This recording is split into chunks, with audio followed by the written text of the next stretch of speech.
Bom dia, meninas! Bom dia, brasileiros! Bom dia, você aí que está nos ouvindo. Mais um episódio a qual vamos entregar aqui algo bem legal, bem importante, que vai agregar muito no seu dia a dia.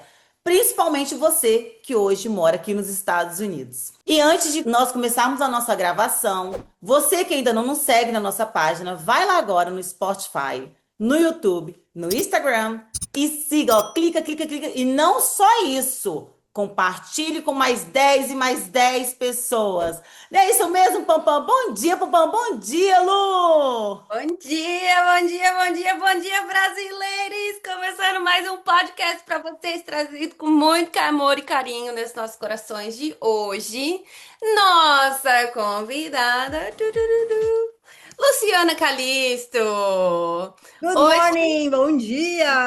good morning! A nossa convidada é a prova de que inglês não muda apenas a forma como você fala, ela muda a forma como você vê o mundo.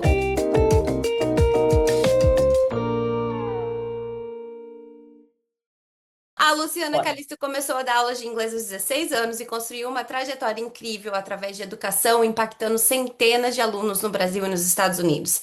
Ela fundou a sua própria escola de inglês em São Paulo e trabalhou com programas internacionais em parcerias com universidades americanas e participou de intercâmbios acadêmicos nos Estados Unidos. Mas a história dela vai muito além da sala de aula. Em 2018, ela decidiu recomeçar a própria vida nos Estados Unidos, mudando-se para Tampa. Coraçãozinho para tampinha do coração. Para fazer o mestrado na Universidade of South Tampa, com foco em alunos internacionais. Durante a pandemia, ela ajudou a inaugurar uma escola de inglês para estudantes internacionais aqui na Flórida. E hoje, ela atua como diretora acadêmica de uma das escolas que recebe alunos do mundo inteiro. Ela não apenas ensina inglês, gente. Ela ajuda pessoas a destravarem oportunidades, autoestima e coragem. E é exatamente sobre isso que nós vamos falar com vocês hoje. Como aprender inglês pode literalmente mudar a sua trajetória. Lu, bem-vinda ao Brasileiros! Muito obrigada pelo convite. Eu acho que é um tema atemporal, porque aprender inglês não tem tempo, não tem data, não tem época. Então, eu sou muito grata por vocês terem me convidado. Vamos Ai, lá, bora Bora, prosear. bora, maravilha. bora, bora. Então vamos lá. Primeira coisa, o medo do inglês. O maior bloqueio. Como que faz para quebrar o medo de falar inglês, Lu? Antes da Lu falar, calma, calma, Ah, calma. Pega papel e caneta. já pega Pega para papel anotar, e gente. Pega para caneta. anotar. Senta com a postura aí e comece a, ó, ouvir e anotar os pontos aí.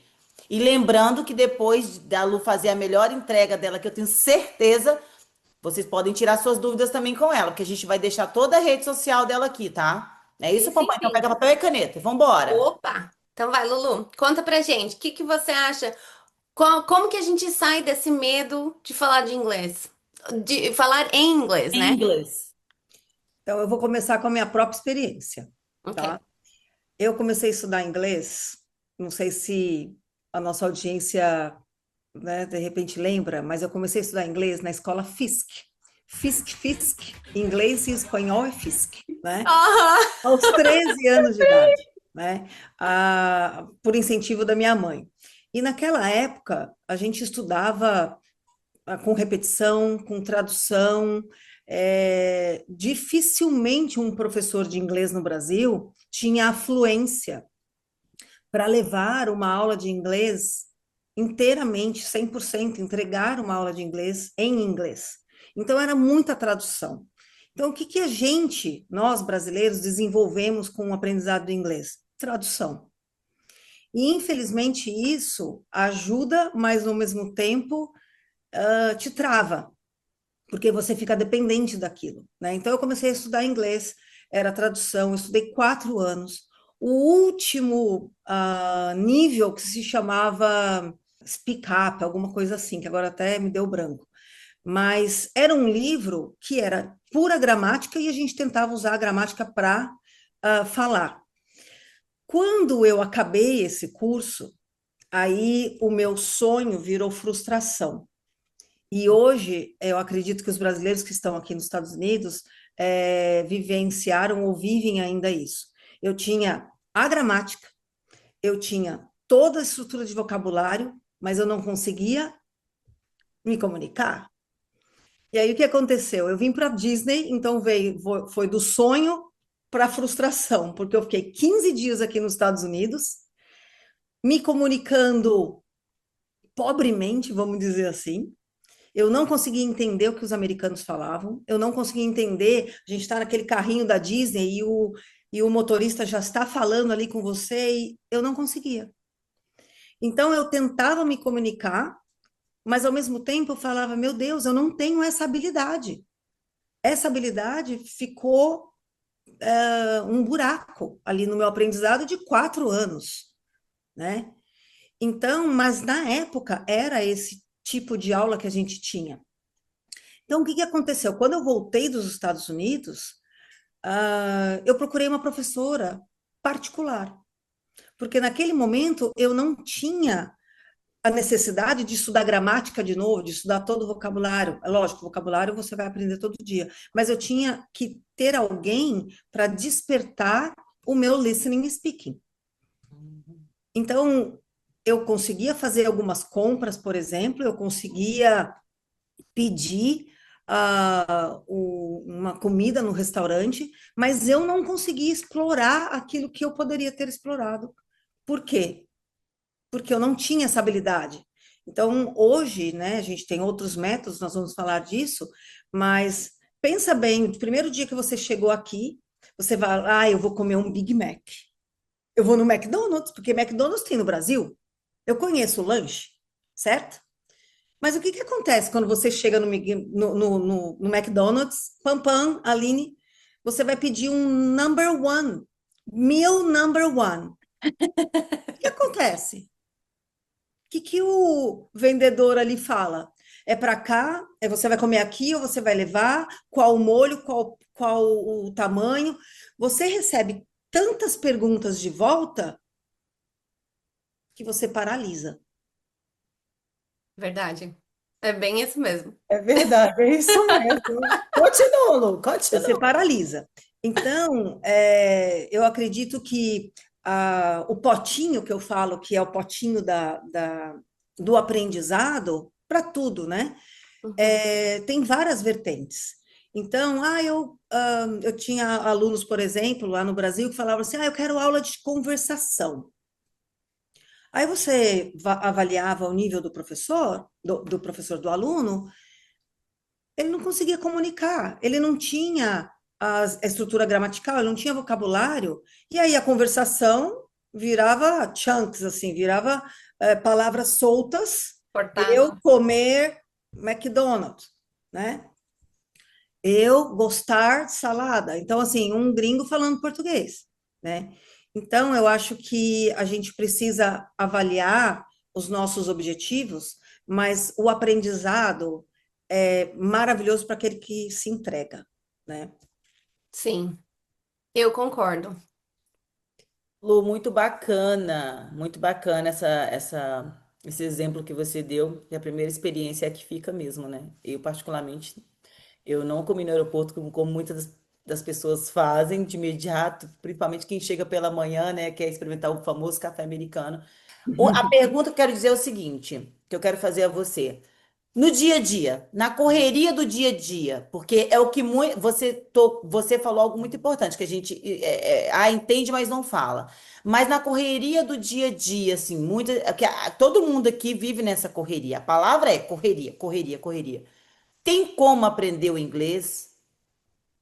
Tem como as pessoas se destravar no inglês, mesmo estando na correria do dia a dia, Lu? Com certeza, com certeza. Se você está no Brasil, ou se você está nos Estados Unidos, a gente tem um, um diferencial de estar imerso no idioma. Mas para você ter a vantagem ou as vantagens de estar nos Estados Unidos e explorar a cultura, você tem que tirar essa vergonha da cara, tirar esse medo que te paralisa. Porque se você tem vergonha, você não vai se jogar e você não vai errar. Você não vai se permitir explorar, né? E a gente aqui, você vai em qualquer lugar, você tem que falar inglês, né? E aí alguns alunos falam para mim, se você vai em determinados mercados, por exemplo, aqui em Tampa, aqui na Flórida principalmente, você pode falar português, você pode falar espanhol. Eu falei, mas você vive em um país que fala inglês, o idioma oficial é o inglês. Então, a gente, com a correria do dia a dia, nós temos tantos recursos que em 1900 e bolinha eu não tinha para aprender. Para vocês terem uma noção, eu estudava no FISC e como prêmio de final de semestre, eles imprimiam as músicas do momento. E aí o professor recebia uma fita cassete, tá? Muitos ouvintes aí, de repente, nem sabem o que é fita cassete. E você escutava aquelas músicas para praticar a pronúncia. Meninas, o que nós fazemos hoje com músicas? É tudo no stream, né? A gente tá ali no apertar o dedinho e tá O, indo e. o inglês, o aprendizado do inglês está nas nossas mãos, Sim. Uau. né? Eu levantei a mão, Lu, vou falar, daqui a pouco, eu não vou esquecer que eu lembrei das crianças e música em inglês. Baby Shark, mas tem nada a ver uma coisa com a outra. É, shake, shake. Shake, shake, shake, É porque eu shake. lembrei do Baby Shark, Mas isso, eu entendeu? faço muita associação. E eu falo para É, os eu fui alunos lá, a gente peguei. fazer associação, entendeu? Porque quando você começa a desenvolver um mecanismo para você aprender o idioma, se a associação é um deles, você tem que usar. Se anotar, se pegar um papel e caneta e anotar, faz parte do seu processo, você tem que respeitar isso. Porque o aprendizado é um processo. E se a gente tiver medo, se a gente quiser logo no começo já falar perfeitamente, nós não vamos falar. Eu tenho mais de 35 anos de experiência e todos os dias eu aprendo. Eu trabalho com professores, né, americanos, que eu tive a honra de, mesmo no Brasil, trabalhar com professores americanos. O meu sócio na época era de Chicago e ele é americano. Então eu aprendia muito e eu pedia para eles me corrigirem, Eu vou ter que perguntar, porque, então, porque ela já porque está eles são a entrando. fonte. Só que eu vou falar. Se Aham, você for fala. pedir para um americano te explicar o que que é um adjetivo, o que que é um advérbio, eles não sabem. Eles não sabem por quê? Porque eles aprenderam o inglês na escola e eles não foram aprendendo gramática como a gente aprende o português, como a gente aprende o espanhol, como eu aprendi no alemão, por exemplo. Eles vão aprendendo, eles vão lendo. Leia Shakespeare e você vai aprender inglês. É assim que eles aprendem. Pergunta para os seus filhos, Aline, se eles têm aula de gramática na escola. Não Ok, tem, tem. Eu faço homework com eles e eu acompanho.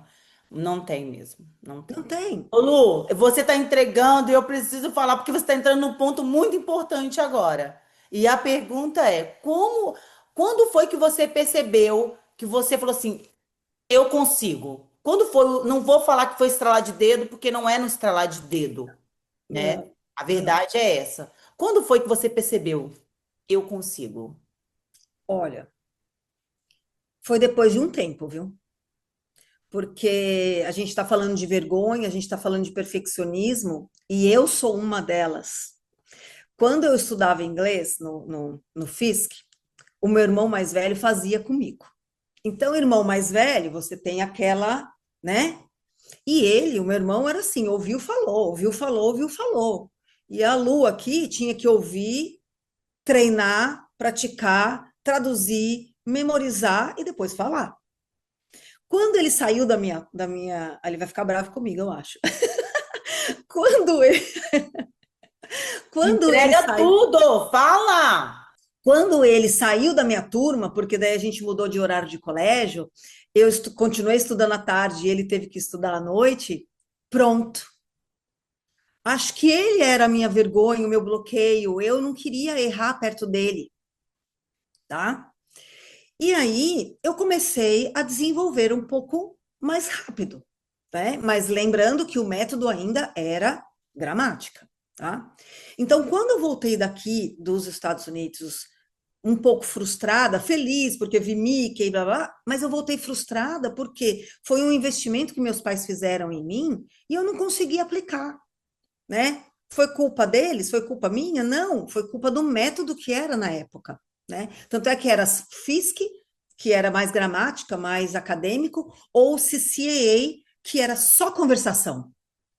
E eu falava assim, mas na minha veia já educadora, com uns 13, 14 anos, eu fiquei pensando, mas só conversação? Se eu tiver que escrever um texto, se eu tiver que escrever, né, ler um livro, enfim. Então eu questionei isso e pedi para minha mãe para eu começar no FISC. Quando eu voltei dos Estados Unidos, eu procurei uma professora, tinha acabado de mudar para o Brasil, da Califórnia, a Kimberly, maravilhosa, e ela realmente diagnosticou isso. Ela falou, Lu, você tem toda a parte gramatical, mas realmente você não tem a habilidade de falar. E eu falei, então, o que nós vamos fazer? Ela falou, você sabe que eu falo português, mas eu não vou falar mais português com você. Então, a gente vai falar só inglês e a gente vai usar o que você conhece para você conseguir se comunicar. E aí, depois, quando eu tive a minha própria empresa, minha escola, eu desenvolvi isso. Eu falei, você é um bebê. Pense num bebê. O bebê, ele ouve por um ano e meio, 2. Então, ele tem o input. Quando que ele consegue começar a falar e ter o output? Depois de 2 anos.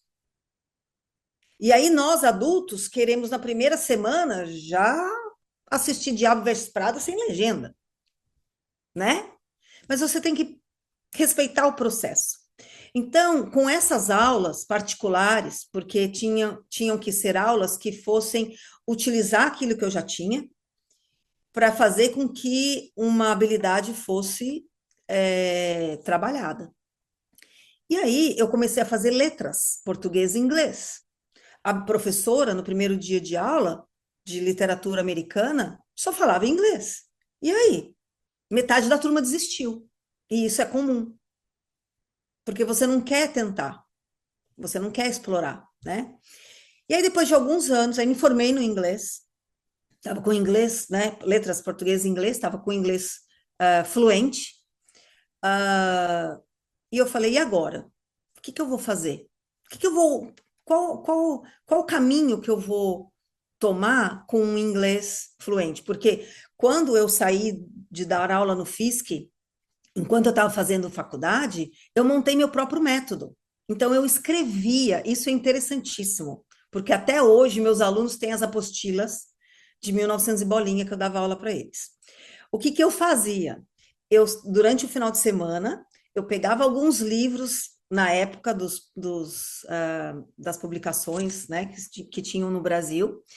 Eu pegava um caderno, literalmente, e escrevia os diálogos, e eu recortava as figurinhas, eu colocava em folha de sulfite. A minha mãe datilografava, tá? Datilografava. Minha mãe era apaixonada por inglês e ela foi uma das maiores incentivadoras porque ela não teve a chance de estudar, porque ela fez magistério, depois já foi dar aula e dava aula de manhã e de tarde, enfim, não tinha, não teve a oportunidade. E ela datilografava, ela batia a máquina, tudo aquilo que eu escrevia. Aí eu ia na copiadora, tirava cópias para os alunos, e os alunos tinham aquelas pastas, como se fosse pasta de papel de carta, né? E eles colocavam ali a unidade 1, a unidade 2, a unidade 3. Eu fiz 3 níveis de curso. Que E legal. aí, o que eu fiz? Maravilhoso. Eu saí da educação, que era a minha paixão, para a aviação, que era a minha segunda paixão, né, Pampam? Põe um aviãozinho aqui, Tatá! Põe um aviãozinho, Tatá! Porque eu percebi que o inglês, eu estava, né, ali dando aula de inglês para vários alunos. Eu tinha, na época, na minha casa, aulas particulares e em pequenos grupos, eu tinha mais de 35 alunos, tá? Isso eu estou falando, gente, em 1990 a 94. Eu era uma menina, né? Dando aula para adolescentes e crianças. E quando eu decidi ir para aviação, foi porque eu detesto me sentir presa. Eu detesto me sentir assim. Eu não gosto da ideia de que eu fico fazendo uma coisa por muito tempo, quadradinho.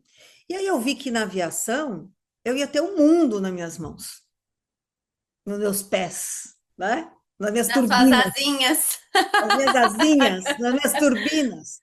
E eu comecei a trabalhar na Varig. Na época, eu falava inglês e tinha uma boa fluência em alemão. E alemão, eu estudava alemão em inglês com uma professora também maravilhosa, a Mônica. Tem que tirar o chapéu, gente. E Alemão. amo, adoro. Uau! Tira o Quando eu chapéu aí, cheguei tira o na chapéu, tira o Varig, chapéu, tira o chapéu. muitos voos para América, né, do Sul.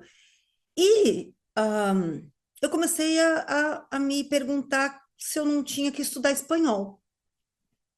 E aí eu fui estudar espanhol, porque por exemplo, os argentinos falavam que não entendiam o português.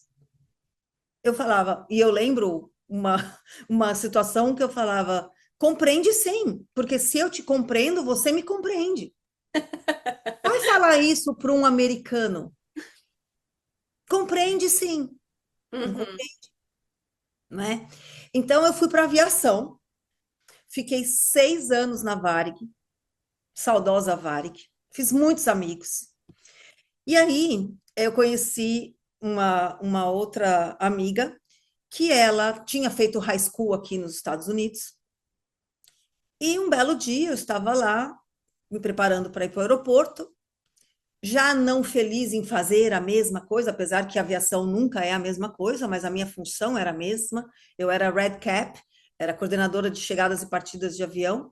Eu entrei na Varig para ser comissária, mas eu gostei tanto da parte do aeroporto, da dinâmica do aeroporto, que eu decidi não ir para o voo.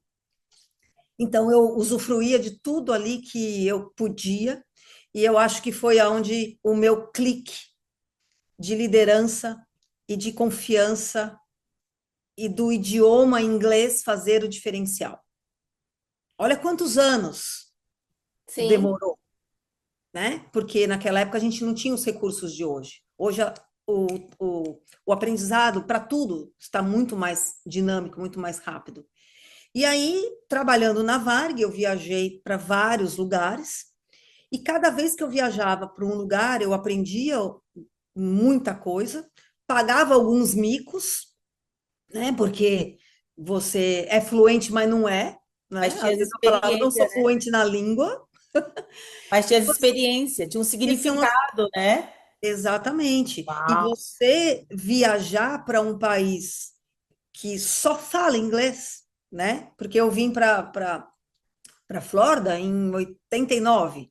Depois, quando eu trabalhei na Varig, todo mundo vinha para Miami. Eu não. Eu ia para o Havaí, eu ia para a Alemanha, eu ia para a Califórnia, eu não ia para os lugares, né, que eram muito turísticos, porque eu nunca gostei de lugar assim muito turístico para eu explorar a cultura. Então foi um desafio, né? Então eu acho que na Varig, depois de eu fazer a faculdade de letras, depois de eu dar aula para vários alunos, tentando tirar essa muleta, né? Que eu chamo a tradução de muleta. E se você ficar usando a muleta, você nunca vai sair dançando, você nunca vai sair correndo, você nunca vai explorar um passo diferente. Então, até hoje eu falo que a tradução, e hoje nós temos o AI, né, a inteligência artificial, meu Deus, né? É uma muleta que, se você não souber usar, quando usar, como usar, você nunca vai sair correndo. E o aprendizado de um idioma, de um instrumento, de um esporte, ele quer que você saia correndo. Ele quer que você alce outros voos. Mas você tem que respeitar o processo. O meu processo foi bem longo, mas eu amava estudar. Eu amava escrever. E eu me sentia orgulhosa quando eu saía para, né, viajar e eu conseguia ser o tradutor, a tradutora do grupo. E sabe que uma coisa que eu achei legal, Lu, que nem você estava falando assim, né, a gente falou muito da questão de processos, né, e entender. Eu gostava muito quando eu dava aula no Brasil, que é muito parecido com a Lu, quem tá aqui no podcast já sabe, eu aprendi inglês sozinha, comecei aos 11 anos de idade, porque eu não me identificava com português. E o jeito que eu aprendi era justamente em filmes. Comecei a trabalhar com 14 anos, eu comprava DVD nas promoções da Americanas.com É, e ia trabalhar com aqueles monte de DVD embaixo do braço com foninho de ouvido. Colocava lá no computador do trabalho, ficava com fone de ouvido no inglês e o outro telefone para poder, né, atender o olha, telefone em português.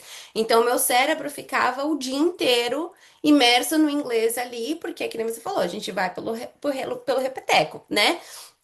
E aí, no começo era muito engraçado, porque eu tentava colocar as palavras que eu sabia dentro do meu contexto. Então, por exemplo, na escola, eu anotava, né, as minhas lições, né, no caderno, mas eu escrevia, por exemplo, de ponta cabeça, ou eu escrevia com a mão esquerda, porque eu morria de medo de quebrar o braço e não poder, porque eu era muito também CDF na escola.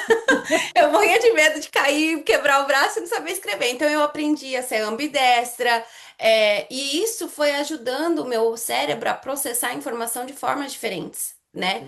Então, por exemplo, eu copiava uma lição, sei lá, da lousa, as palavras que eu sabia escrever em inglês, eu escrevia em inglês junto com com o que eu estava escrevendo em português. E isso foi me ajudando muito com o passar do tempo.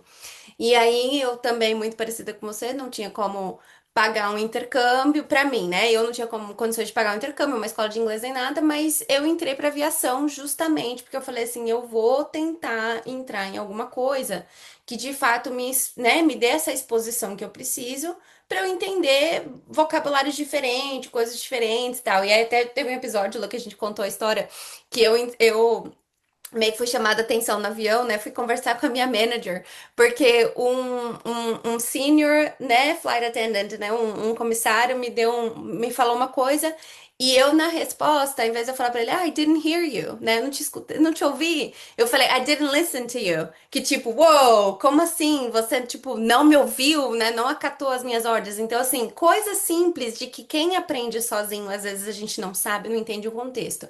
Então, quando eu voltei para o Brasil depois da Emirates, eu fui dar aula também porque eu não queria perder essa essência do que eu tinha aprendido. E a escola de inglês que eu trabalhei, a metodologia que a gente tinha era a metodologia Callan. Então era 55 minutos todos os dias da semana, de segunda a sexta, e mas era assim, ceiling, window, né? Tipo aquela uhum, metodologia do Callan que é de fato ensinar as pessoas como se elas fossem uma criança, né? sim, sim. Começa ali com o que tem dentro da sala de aula e aí você vai evoluindo. E eu tinha muitos alunos que tinham certas dificuldades que já tinham testado uma FISC, uma CCAA, uma outra, nessas escolas Yeah, mais assim yeah, do repeteco da uhum, tradução e tal.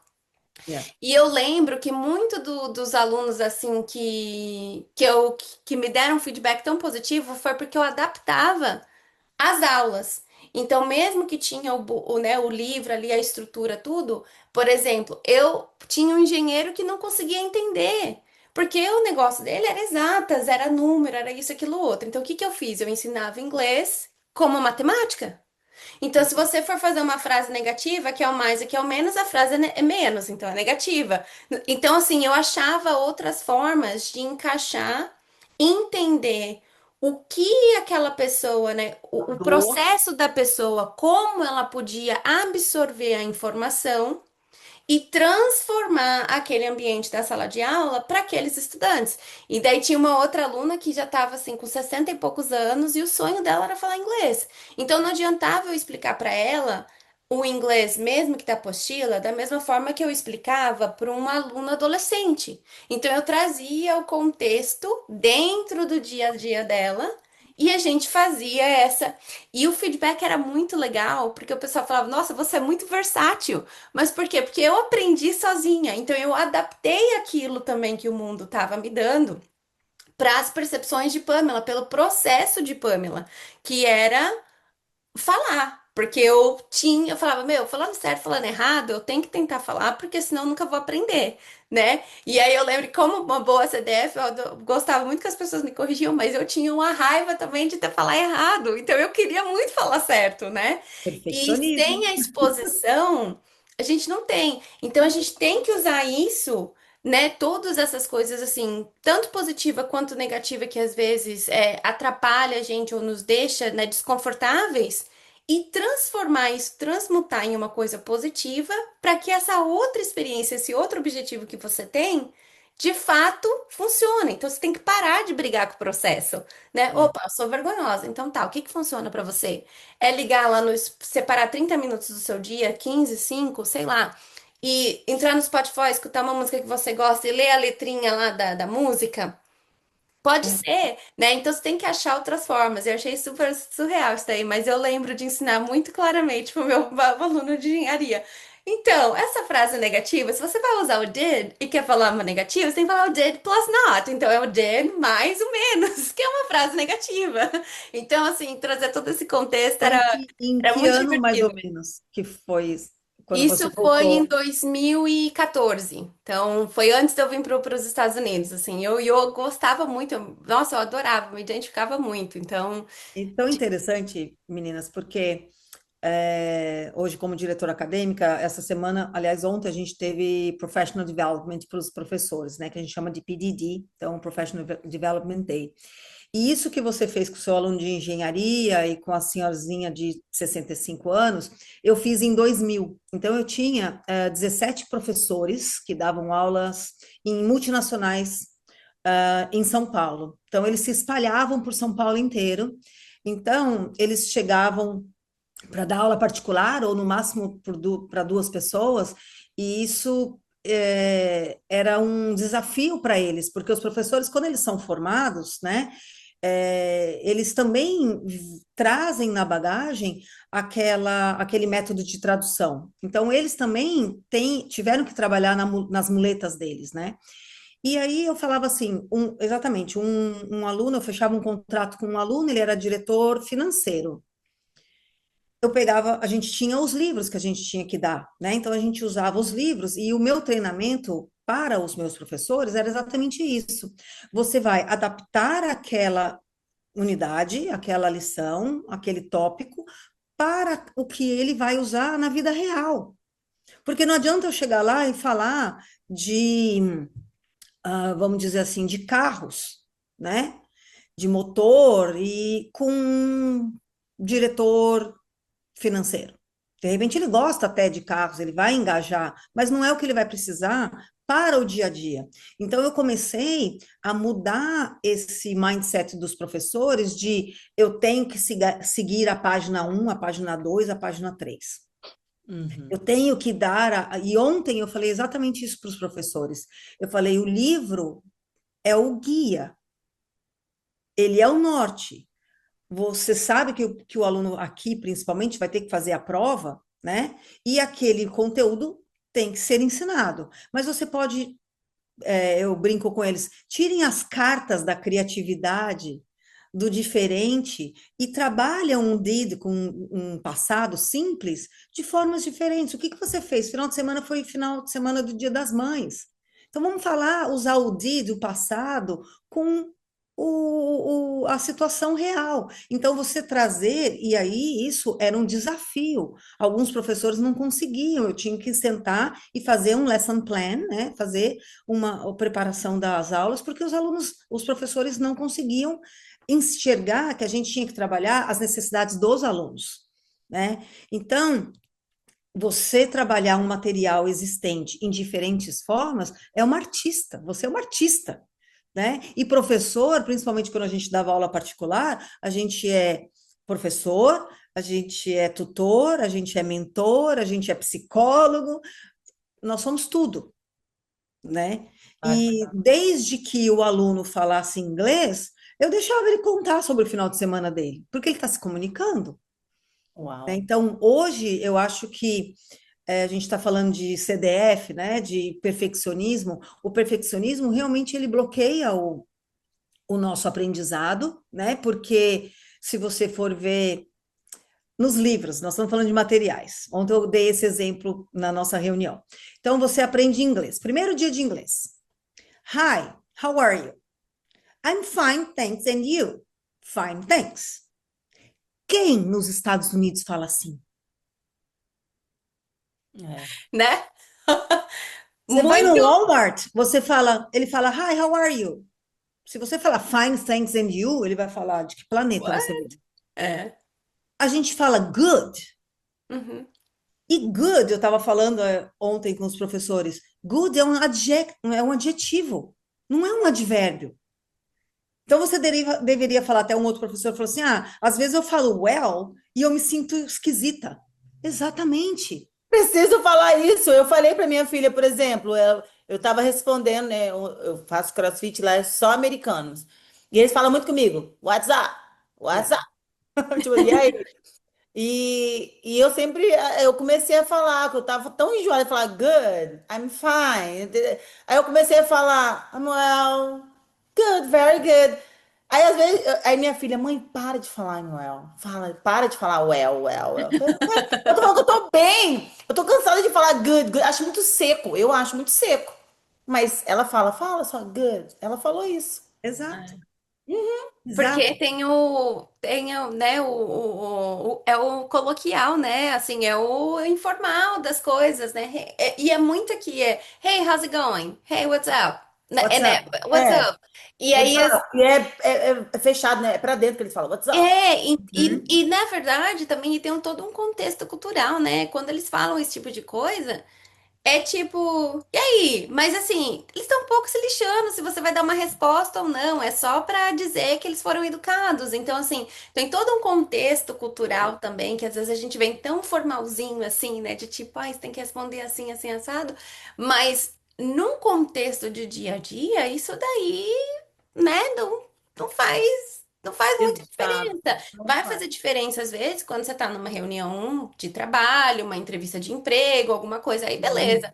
Mas Sim. não é o dia a dia nosso aqui de que nem, por exemplo, os ingleses lá no Brasil ensinava muito, supermarket. Aqui todo mundo Aham. fala grocery store. Grocery Mercado é store, grocery exato. store. I'm gonna get some groceries. Eu vou comprar mercadoria, né? Adorei. Então, assim, ninguém fala. São coisas que, assim, a gente perde-se muitas vezes com essas escolas um pouco mais engessadas, porque a gente dá uma coisa muito formal para as pessoas, e aí acontece o que aconteceu contigo, né, Lu? Você chega e você fala, putz, o que que esse pessoal tá falando? Porque ninguém vai falar, oi, hi, how are you? Uhum. How's your day going? Ninguém vai falar isso, vai falar, hey, what's up? How's your day? Yeah, You have É, fun? E aí yeah. é. começa a cortar, você fala, nossa, o que que é isso? O que Que que é eles estão me isso? perguntando? Eu tô querendo aqui aprender meu inglesinho corretinho, vem cá e corta, eu já não entendo nada. Pois Mas, ô é. Lu, vou pegar já o gancho da sua entrega. E muito importante é esse ponto de respeitar os processos, foi um ponto que você deixou bem claro aqui. E essa questão de respeitar já diz, não pule etapas. Não pule etapas.